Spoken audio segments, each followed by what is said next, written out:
अकोला शहरातील गीतानगर परिसरात असलेल्या एका खुल्या भूखंडावर आग लागल्याची घटना समोर आली आहे।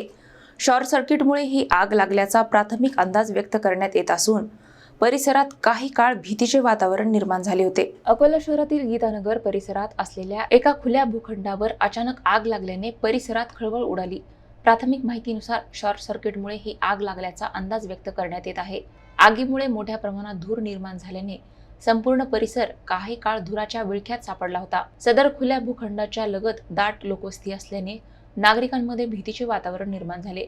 आगीचा भडका वाढल्यास शेजारील इमारती आणि घरांना धोका निर्माण होण्याची शक्यता होती। घटनेची माहिती मिळताच अकोला महानगरपालिकेचे अग्निशामक दल तातडीने घटनास्थळी दाखल झाले। अग्निशामक जवानांनी शर्थीचे प्रयत्न करत आग आटोक्यात आणली। सुदैवाने या घटनेत कोणतीही जीवितहानी किंवा मोठे आर्थिक नुकसान झाले नाही। मात्र या घटनेमुळे शहरातील खुल्या भूखंडावर साचलेला कचरा आणि घनकचरा व्यवस्थापनाचा प्रश्न पुन्हा एकदा ऐरणीवर आला आहे। अशा जागांची नियमित साफसफाई आणि देखरेख करण्याची गरज नागरिकांकडून व्यक्त केली जात आहे।